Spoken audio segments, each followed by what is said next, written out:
This is the BBC. Dear brothers and sisters, all are welcome here at the Confessions podcast, whether saint or sinner. Hello and welcome to the Confessions podcast from your friends at BBC Radio 2, where the sinful members of the public come to tell their tales of deceit, debauchery and deception. And we've learnt over the years there are so many of them. Seeking forgiveness from you, the parish of Radio 2, here is Sister Bobby, and we're sticking with Madam Jojo, even though it still makes it feel a little bit tacky. Tawdry. This week's confession collection includes Cozy's story, Wuthering Nights, Sir's very apt 500-word confession, Writing to Teach You, and Kieran's tale, Cold as Lice, plus a classic confession from the crypt featuring the new Britain's Got Talent champion, Lost Voice Guy. But first we start with Mark's confession, Let Me Down Sneezy. Please be seated. Father Simon and the Collective Gang. I seek forgiveness for a misdemeanour which I committed around 20 years ago, and for which I have felt guilt ever since. Well, most of the time. My wife and I have been married for nearly 30 years, and in all this time I have been unable to confess my dreadful sin to her. For some crazy reason I wish to do it now, via BBC Radio 2. Let me set the scene. My wife loves crisps, and cannot resist a bag of her favourite brand, which rhymes with Talkers. I don't know why you just say they're Walker's crisps. That's what she likes. We've tried other more sophisticated snacks.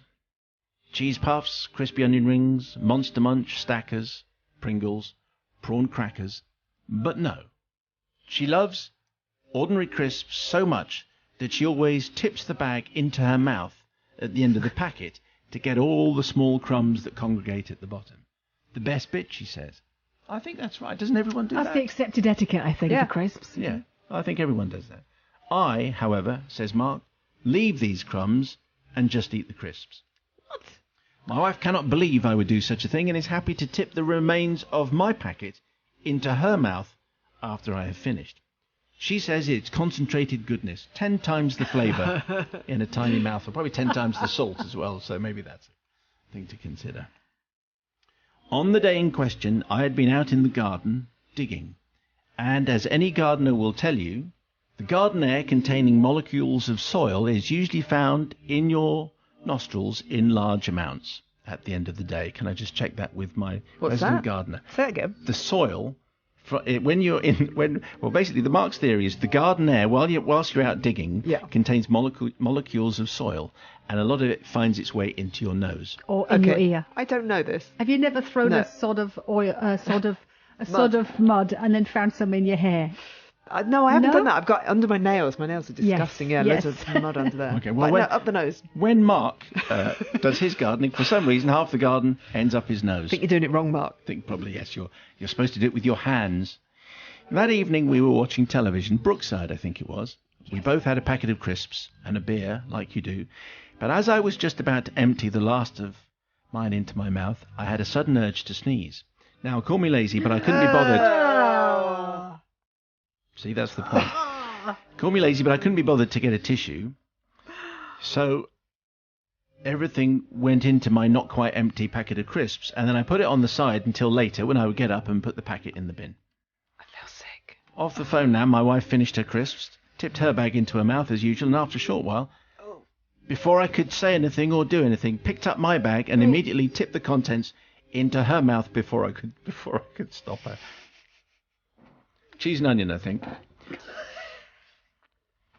Didn't matter by then. I stared at her in horror. She said, "What's the matter?" I thought very carefully, and then I said, "Nothing." For the last 10 minutes of Brookside, I stifled my chuckles, or even stifled my chackles, even having to leave the room on a number of occasions to release my chortles. Many times since that day I've considered admitting my misdemeanour, but thought that the outcome, as well as upsetting my wife, could possibly end our marriage. Since that day, my wife has consumed numerous packets of crisps during our TV time together, and every time she does the same. She tips the remaining contents of her bag into my mouth. I cannot help but smirk at the memory, even though I am honestly remorseful.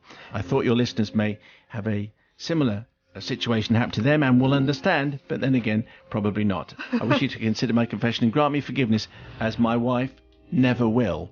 Well, Mark's wife has just found out. I reckon she could probably identify herself from that. I don't know. I think this is pretty unforgivable. You could easily have said, just don't do that. You could have snatched it away. But no, you chose to carry on, Mark. And I think the wrath of Bobby Pryor is coming your way after Joe has spoken first. See, he says that there will be other people that have done this kind of thing, that this will have happened to. A, I'm not aware of the soil up the nose thing. B, sneezing into a crisp packet, not so sure. And he could easily have lunged across the room just to grab the crisp packet before she did it. I mean, easily. So he could have prevented that from happening 100%. The only redeeming factor is that he's a Brookie fan, and I love Brookie. Bobby, Sheila, Barry, Sinbad. It's all coming back to me now. Sinbad? Was there a Sinbad? Yeah, Oh, right, window okay. cleaner. He was great. Was it? Yeah. Anyway, so maybe just today, maybe I'll forgive. What? Just because Mark's a Brookie fan? Yep, that's Oh my it. goodness Forgive me. him. All right, okay. And I love crisps as well. I don't pour them into my mouth though. I like pouring out the packet and then dabbing my finger and dabbing the crisps and then That's- putting that into my mouth. That's ladylike, that is. Yeah. That's what that is. Bobby Never said I was a Pryor. lady. Yeah, well, the thing is, Mark, you talk of guilt, you talk of remorsefulness, but you're still laughing. The other thing you've done is you've waited 20 years to tell your wife. Either don't tell her at all, ever. Why are you waiting 20 years if you think it will end in divorce? You've just taken 20 years of her life from her. Now you've used it all up, and now you're telling her. So if she wanted to go, she could have gone ages ago, but now she's stuck with you after 20 years. And what does she do with this information? Very little. The only thing you can do is promise to buy her loads more crisps of her favourite flavours. That's all I can think you can do. And actually, not eat crisps. Give up crisps for a year, and I might forgive you. Give her your crisps. Bit harsh. That's what you should do. You're not forgiven. That's what it is, Mark. You're not forgiven. It's the people's verdict, please, on 88.291. Do you think there are some flavours that would cope with that a bit? You know, the stronger flavours would be able Pickled to... onion probably is all right. Yeah. They'd just be crunchy, wouldn't if they? it was Gritty. if it was plain crisps, you kind of know, wouldn't you? It'd be speckled like that pepper. The Confessions Podcast. Simon and the Forgiving Few. I'm a recently retired police officer, and I feel I can now, more than 40 years later, admit my early misdemeanours. This confession goes back to the summer of 1976. When I was an electrical mechanic in the Royal Navy, Cozy Powell was in the charts at this time with a number of hits, and so having the same surname, my nickname obviously became Cozy. I had two friends, Happy and Smoky. Sounds like they're all dwarfs with Snow White. Anyway, we're at the Isle of Wight on HMS Antelope. That's what we were doing. Cozy, Happy and Smoky, having a good time. One weekend, Happy, Smoky and I went to Sandown to savour the nightlife on offer. The evening went well, meeting the local ladies and drinking the local brew to extraordinary levels. The end of the evening arrived and we were forced from the nightclub at around 2 a.m. The only issue at this time was getting back to Cowes and back on the ship by 6 a.m. when night leave finished and the ship prepared to sail for the day. We were fighting through the drunken fog of important decision-making. Did we want fish and chips or a Chinese?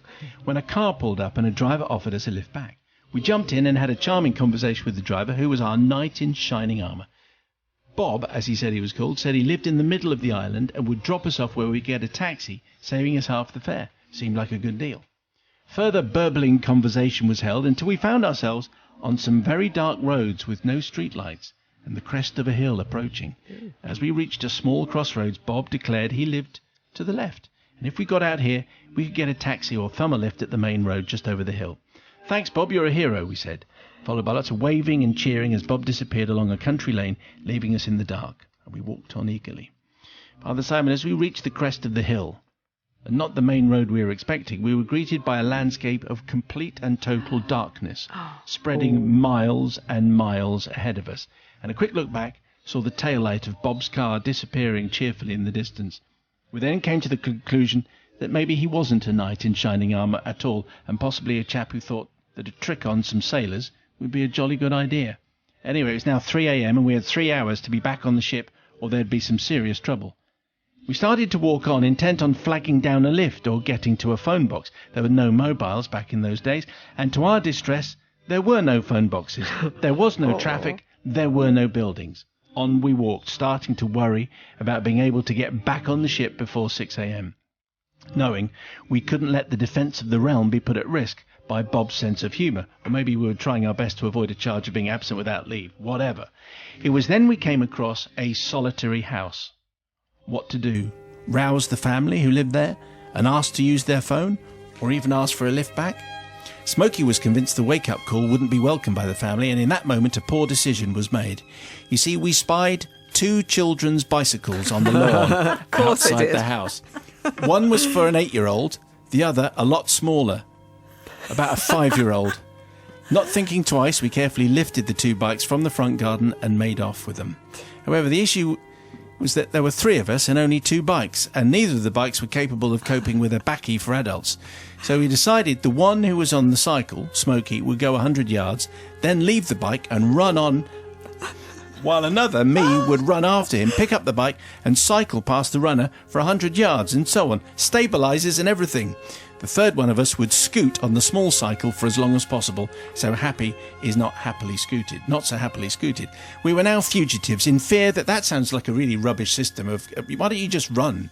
Anyway, we were now fugitives, in fear that the owners might rise, notice the bikes were missing, and go out looking for us. Or the police could have been called and would be scouring the island for the local bike thieves.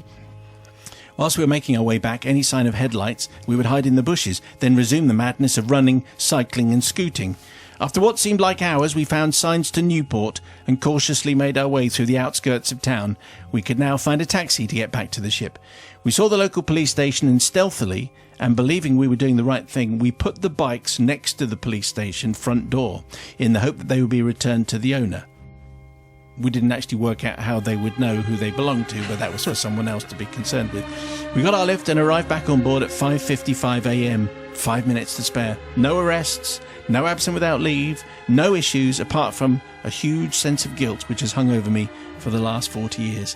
Since that day I've always worried that the bikes were not reunited with the owners.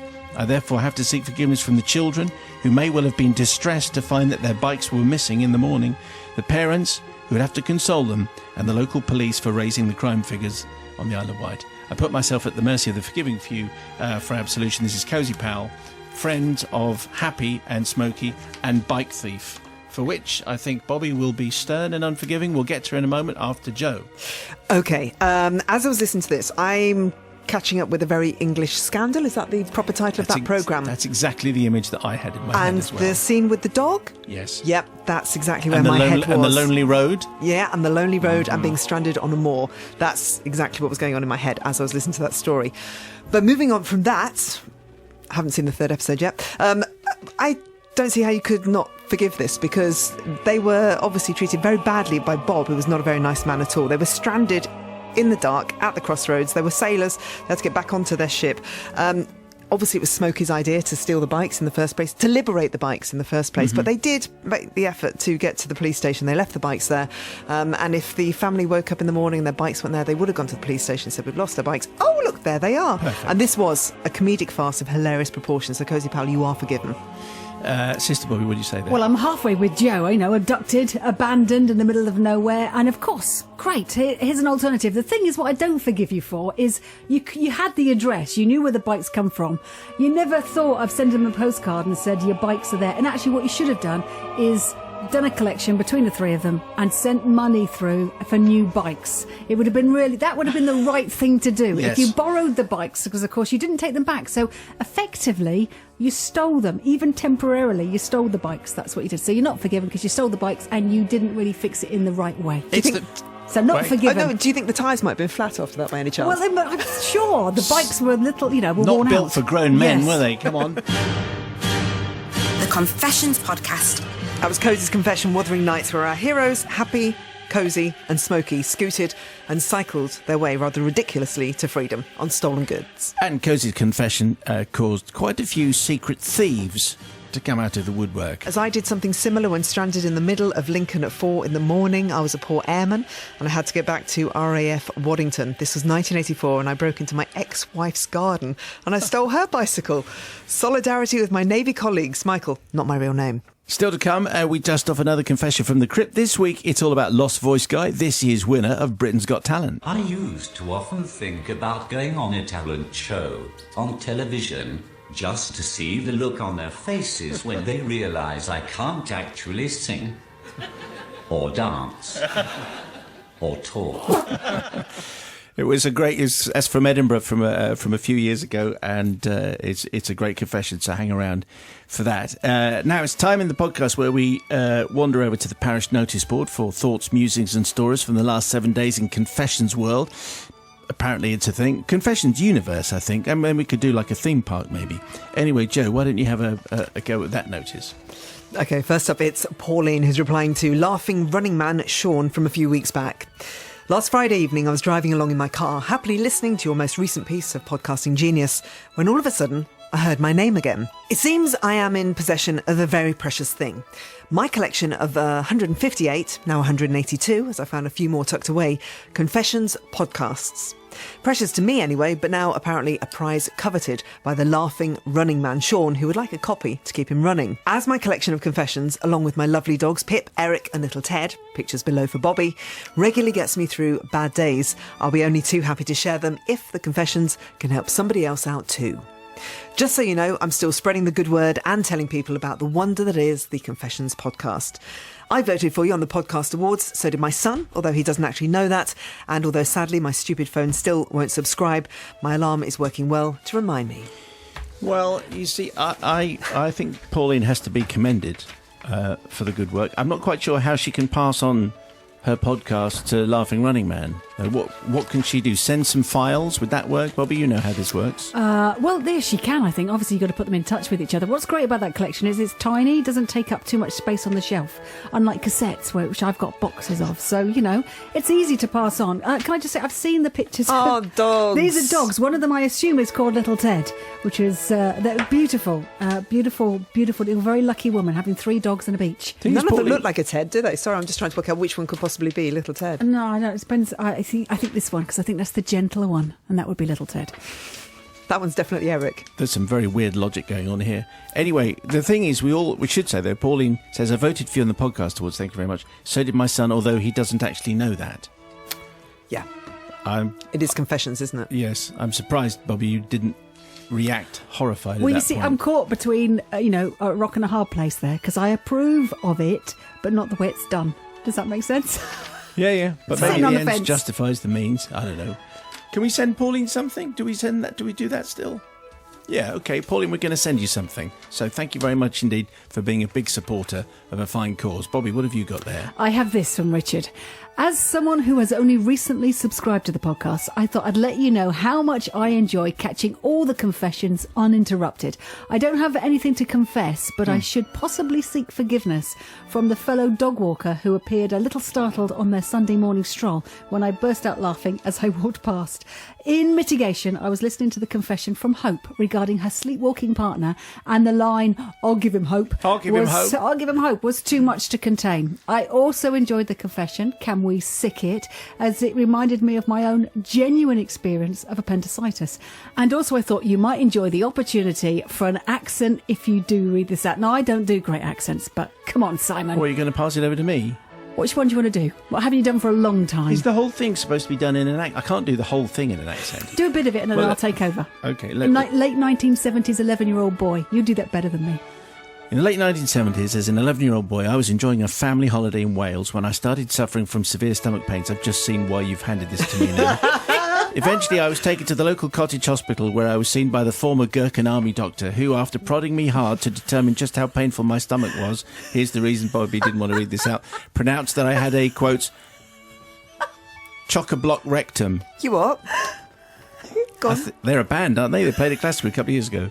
I can't recall if the nurse asked me to try and hold it in a bit, but there was no doubting the effectiveness of the pill and the temporary relief it brought. Shall I keep going? My parents decided the following day that in spite of my protest that I was still feeling unwell, we should visit one of the mountain railways, for which that part of Wales is renowned. Festiniog, I suspect. They thought that fresh air and an invigorating walk would be just the thing to sort out my digestive system. After a lot of walking up and down the steep hills in the rain, the colour of my face gradually took on the same greenish hue as the scenery. Later that night, another doctor who was staying in the same place saw me and told my parents that they had time to get me back home to Ipswich before my appendix burst. After a very unpleasant journey, lying on the back seat of my dad's Austin Princess, I'm pleased to say we arrived at the hospital in time for the swollen appendix to be removed before it burst. So it all ended well, but the doctor's diagnosis, here we go again, of a chock-a-block rectum has stayed with me for 40 years. Well, good work, Bobby. That was inspired. So swiftly well done. swerved. Now on the enemy stage, chock-a-block rectum. I asked Jo if it was all right that I said that, and she said it was. Yep, okay, You just that one. didn't know. Thanks a lot. Remember, if you do want to get in touch with the podcast, you might have a confession of your own. Maybe you want to request a classic one that made you laugh out loud, or maybe you've just managed to sneakily subscribe your mates to the podcast and you want to boast. All you have to do is email confessions@bbc.co.uk. Now, inevitably, it's time for the sleazy part of the notice board, the non-compliant confessions, which could never get read out on the radio because the rules are different. Nicely foreshadowed, I think, by Richard's What? problem. The chock-a-block thing. Oh. Brian's up first, but before we get into it, as it were, I should say we should always be respectful of our older men and women, particularly those who served in the armed forces. However, that doesn't mean you're going to get off lightly, Brian. Your story of your army buddy's night on the tiles, literally ending up with his food reappearing, shall we say, and you washing it all away with a bucket of water, not realising your pal's false teeth was among the mess. Did you ever own up to him? Only now, 57 years later. Not good. We also can't condone Andy's tale of being caught short while he was going to a meeting, relieving himself in the back of his van, in a coffee cup. Of course, as soon as he stepped out of the back of the van, the clients were there waiting for him, and all Andy could think to say was, I just had a cup of chai tea, but I think it's curdled. Definitely curdled. At which point the client took it from Andy and said, don't worry, I'll tip it down the sink for you, before having a little taste and then looking back at Andy suspiciously. Oh. Chai tea. Did he keep the clients, I wonder? And John the policeman, we were warned with your story of the successful road safety talk you delivered at a local school and how the children cheered as you drove out of the school grounds. But you got so carried away with the cheering, you were showing off a bit, weren't you, John? I think you were waving and flashing your lights and not paying attention. And then you ran over the school dog. But the dog was okay, wasn't it? Cute kids in tears, lots of hysterics and wailing. But luckily, just an injured and not a dead dog. It's okay, Bob. We're fine. It's a good story, though. Thank you, John. And just to be absolutely clear, none of those are okay. None of them are funny or acceptable in any way. But if you got something like it, confessions@bbc.co.uk. Okay, enough of the grim stuff. It's time to get back to this week's confessions. And here's Kieran and his tale, Cold as Lice. The Confessions Podcast. Kieran says, bless me, Father Simon, for I've sinned. Just after university, myself and a friend moved into a house with our then girlfriends. It was a rented house, so it came with certain quirks, shall we say. Firstly, it had a very loud and inefficient upright vacuum cleaner. It also had a massively overgrown garden and some ill-fitting woodwork. These last two things meant that we regularly had various insect visitors, mostly ants and woodlice. It also meant that, consequently, we had a variety of anti-bug items in the house, such as ant traps, sprays, and that kind of thing. One evening, after we'd been out to the local hostelry for some refreshing beverages, you'd be amazed how many confessions have that line in it, the four of us headed home, but my housemate and his other half made it back a few minutes before us. Upon opening the kitchen door, as this was our usual means of entry, he noticed a small group of woodlice clambering out from a hole in the skirting board. I happen to think woodlice are particularly like them. awful. Oh, I know. I hate them. Oh, no, I love them. How can you love a woodlice? Because they're really cute. No, they're And not. also, they can grip to the wall really well. Oh, bully for them. Oh, how can you not love a woodlice? They curl up in Easily. a little ball like an aardvark. They're like a mini aardvark. They eat my strawberries. Anyway, as you can see, opinion is divided, but in this case, Joe's completely right. Springing into action, he sent a quick couple of squirts of bug spray into the hole. So by the time my girlfriend and I came in, the bug spray had performed its primary purpose, and about half a dozen woodlice were coughing their final breath. And good riddance, I say. Good for them. What have they done to you? They'd been woodlice. However, my flatmate's actions had an unexpected side effect, as a whole horde, a host of woodlice, were now pouring from a second hole in the skirting a few feet away. Oh, good grief. This prompted a fair amount of squealing and possibly a few expletives, I can't remember, but after quickly regaining my composure, I attempted to deal with the ever-growing invasion, which was starting to resemble something from the 1990s reboot of The Mummy, which, if you saw, did feature extraordinary amounts of bugs. I took one of the larger cans of bug spray, which claimed to stop bugs crossing after use, and I sprayed a square around the now hundreds of woodlice. This seemed to hold them inside the area, so I then started to work in towards the hole from which the creatures had first appeared. I continued to spray until the can was empty, by which time the woodlice had ceased the invasion. However, we now unfortunately had a 3 foot by 3 foot square of thousands of dying insects. Oh, that's awful. 3 foot by 3 foot. Yeah. That's big. It's a lot of Crunchiness. A lot of crunchiness, yeah. Rather than stay and watch the massacre, for that's what the scene had now become, I went up to join my girlfriend and sat on the edge of the bed, and my previously calm exterior evaporated, and I refused to remove my shoes in case the woodlice came upstairs to exact revenge. They are notoriously bright, vengeful creatures who can hold grudges for weeks. Really. My poor other half had to soothe my shattered nerves before I would take them off. Shoes, that is. A disturbed night's sleep followed, and upon going downstairs in the morning, we saw the remnants of what I can only describe as a biblical plague. My housemate was down first, and the sight was the aforementioned 3 foot square of dead woodlice, about 3 woodlice high, thousands of insect bodies motionless. We looked at the scene, and I did the only sensible thing I could do. I took out the large, noisy, and inefficient vacuum cleaner and cleared the scene of dead woodlice. It sucked and it sucked over many minutes as 1 by 1 or 10 by 10 or 100 by 100 the bodies were vacuumed into the bag. Now, Father Simon, I am not asking forgiveness from my housemate, who had to see the pile of woodlice by the back door as he came home from the night before, nor am I saying sorry to my girlfriend who had to soothe my nerves, feeble, nor even to the woodlice who gave their lives for this story. I do, though, ask for forgiveness from the people who moved into our house soon after we left, as I couldn't bring myself to ever empty the bulging Hoover bag. Oh. No doubt they moved in, tried to use the machine, and when it wouldn't work, tried emptying the bag to improve its performance, only to be greeted by thousands and thousands and thousands, a biblical swarm of dead insect bodies, and no explanation at all. I fear they may have been worried that they'd taken over somewhere that had been satanically possessed by hordes of ravenous and vengeful lice, and for this I am truly sorry. I throw myself at the mercy of the congregation for my sins. I mean, it's fair to say that student houses regularly feature in confessions. There have been many squalid tales coming from many a student house. There will doubtless be many more.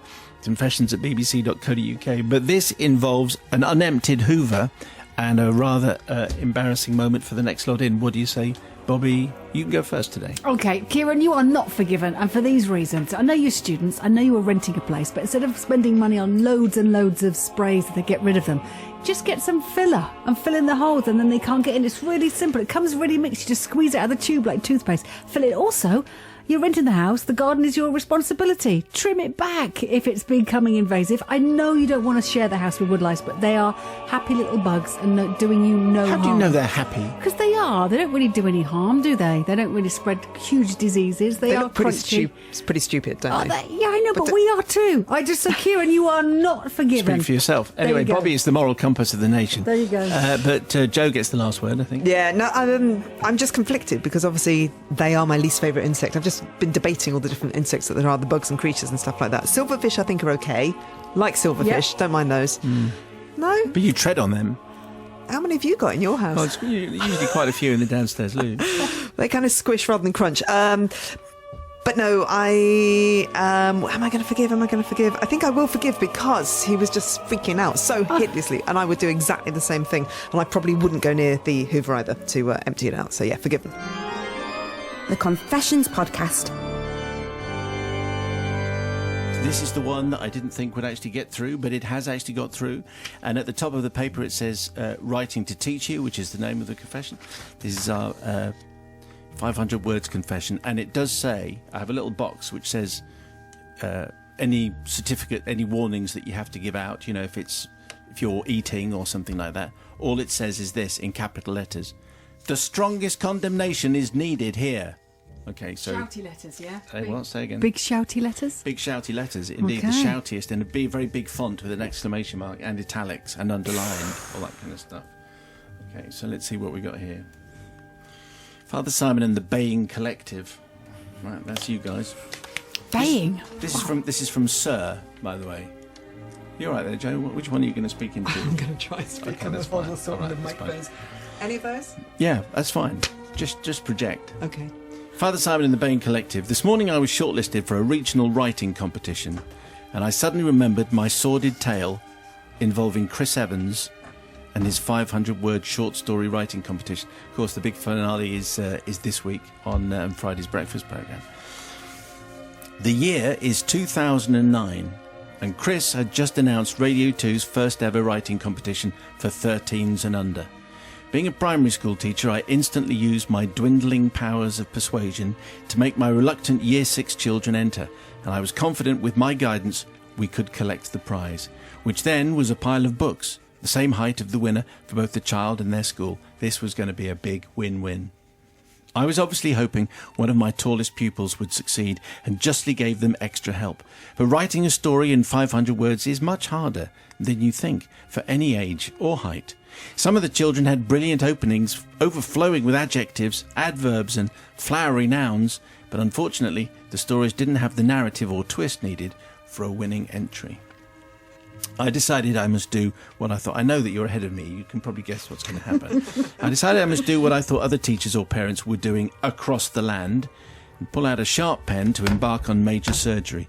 However, you can imagine how much time at school and home this was taking, and no matter how good I was at editing, I couldn't keep bringing dead scripts back to life, even with a bottle of wine and a bar of chocolate by my side. One evening, after spending another 4 hours leaning over a pile of stories at the kitchen table, I suddenly had a light bulb moment. I've been trying to win the competition using a shotgun approach, firing 30 insignificant stories at the breakfast judges with the slim hope that one would hit the target. What I needed was a marksman, someone so good that they could win the prize with one dazzling shot in Chris's direction. So I decided my 10 and 11-year-old school children would be replaced by me. By yours truly. I quickly dumped... There we go. That counts as strongest condemnation, doesn't it?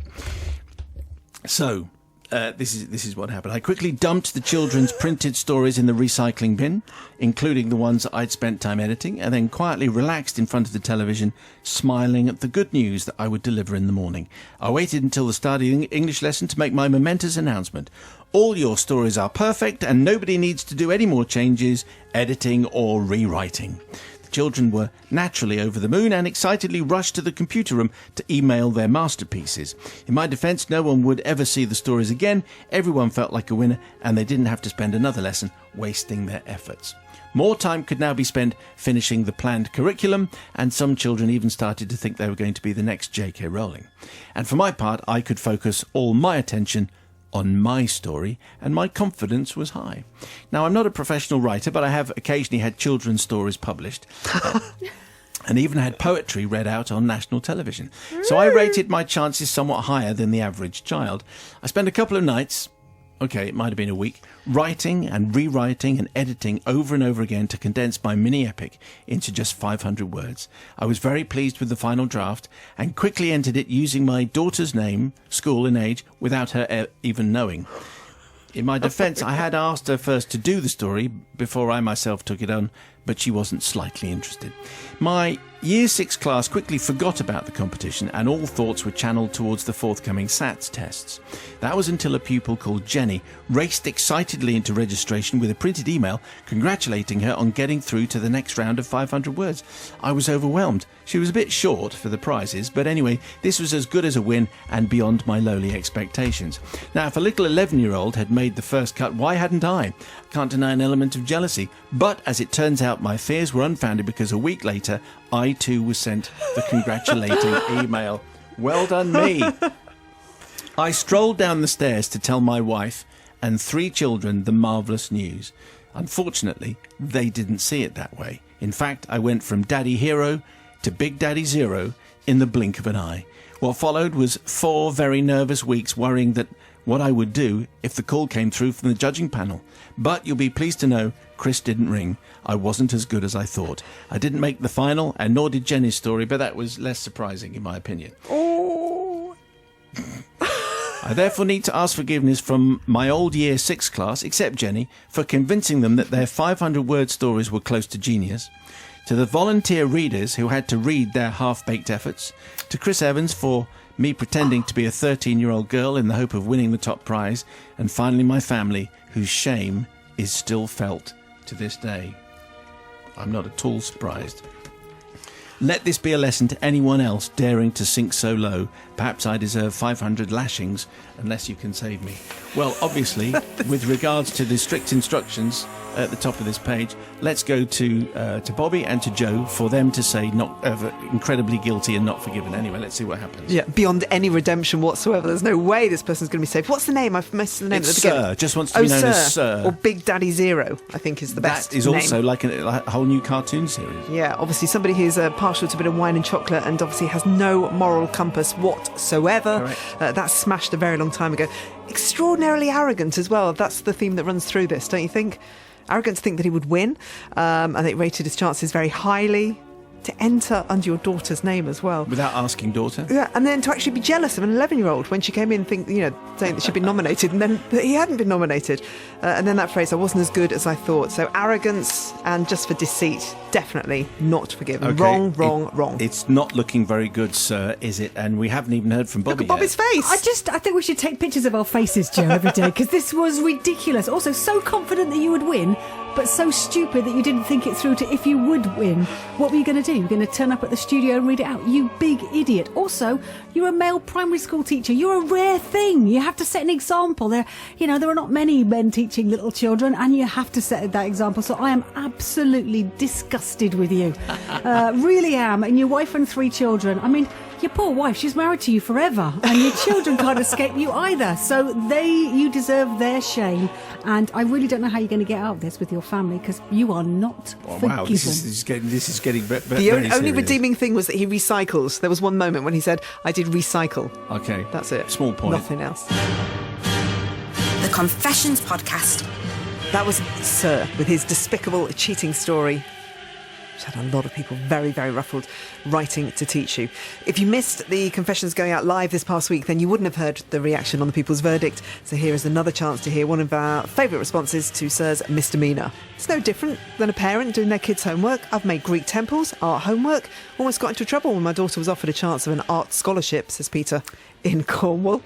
Classic. Anyway, that's it from this batch of confessions. If you want to send in your own, it's confessions@bbc.co.uk. Before we finish, though, we have one more special item for you. Which is from the recent winner of Britain's Got Talent's Lost Voice Guy. And Nicola requested this one, saying, your Confessions podcast has been helping me through revision for years now. One that I would love to rehear is the one from Lost Voice Guy from the Edinburgh Festival in 2015, I think. Here it is. Dear Father Simon in the Edinburgh-based collective, before I get started on my confession, let me try to give you some context to what led up to my actions on that particular day in my life. People have often asked me why I want to put myself in a position where everyone can stare and laugh at me. The truth is that it happens to me every day anyway. At least this way there's a scheduled time and place for it. I like to think I'm providing a public service, which is more than some people are doing at the moment. Of course, I do it because I want to be famous too. I think everyone does, really. I started off in a disabled Steps tribute band. We were called Ramps. That was a bit of an uphill struggle. I used to often think about going on a talent show on television just to see the look on their faces when they realize I can't actually sing or dance or talk. And this is when it all starts in earnest. It was early in 2012, and I saw that auditions for a well-known talent show were coming to the Newcastle Arena, which was just 10 minutes away from where I live. In hindsight, maybe I shouldn't have gone along. Maybe I shouldn't have stood in a queue for 3 hours in the freezing cold.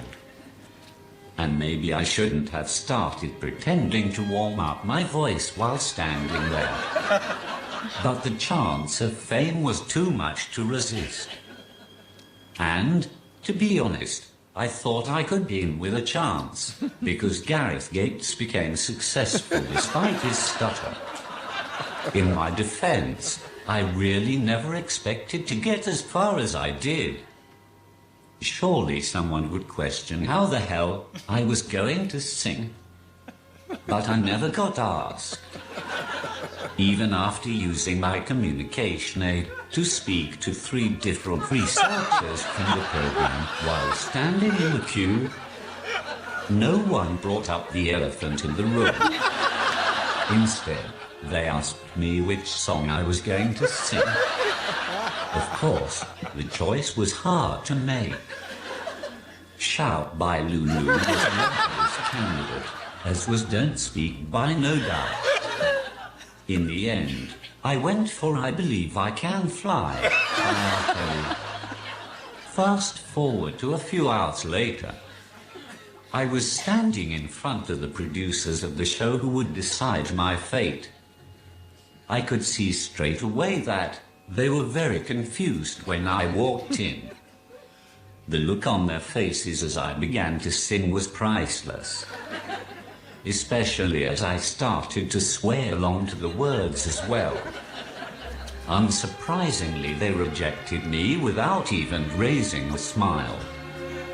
In fact, they still didn't smile as I walked out and asked them if it was because my voice had sounded too flat.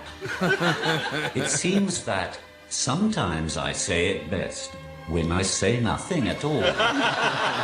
Father Simon, I seek forgiveness not from the people who work on the show, who should have really known better than to let me into the building. And not from R. Kelly for totally ruining one of his most famous songs for the sake of my own amusement. I never really liked it anyway.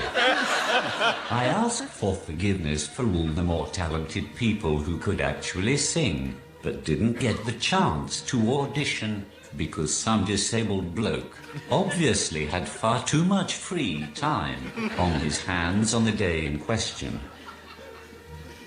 All right, that's Lost Voice Guy and his... How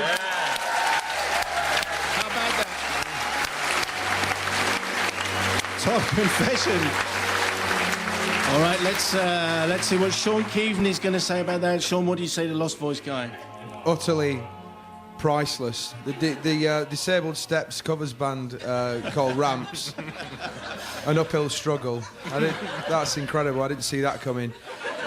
I think that anybody who is credulous enough and desperate enough to go and prostrate themselves in front of a Cowell-esque mentor deserves everything they get. To be honest, I have little to no sympathy for these people, partially because Simon always catches me when I'm very hungry and in a very bad mood. So I'm always looking to take it out on somebody. In this case, it is those people who are queuing up outside in the rain to sing for Cowell. I completely and utterly forgive you. All right, Sean, thanks very much. And applaud you. Sister Bobby from the Priory, what do you say to Lost Voice Guy? Great sense of mischief. Thank you for that, because it actually has been one of my absolute favourites. Also, actually, I'd like to think of that panel and everyone, the production team, letting you through. I think actually that's also a great thing to let you through, to give you every chance. That's fantastic and it's positive. Absolutely forgiven, though, for just making fun of the whole thing. So absolutely, thank you very much. Brother Matt, what do you say? The reason why this is inspired is because of the choice of music. And R. Kelly, I believe I can fly. I believe at any point we have R. Kelly being the boss of jokes is fine by me. We had Eva Herzegovina yesterday, or whatever she's called, and tonight R. Kelly, so definitely forgiven just for that. The Confessions Podcast.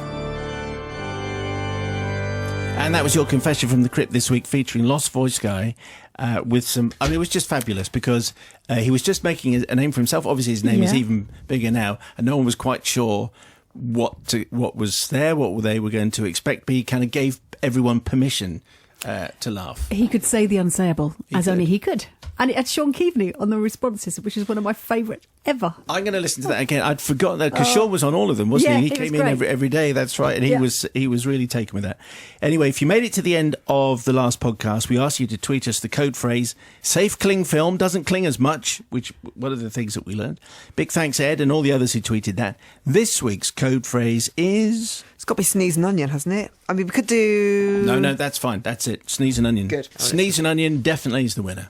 And that's almost it for this week. But if you do have something to get off your chest, of course we want to know. Send in your confession to confessions@bbc.co.uk. Don't forget to subscribe to the Confessions podcast, and you can hear mine and Joe's show from 5 o'clock weekdays, BBC Radio 2. Thank you, Joe.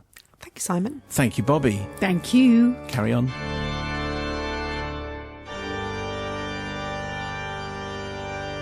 The Confessions Podcast. Go in peace.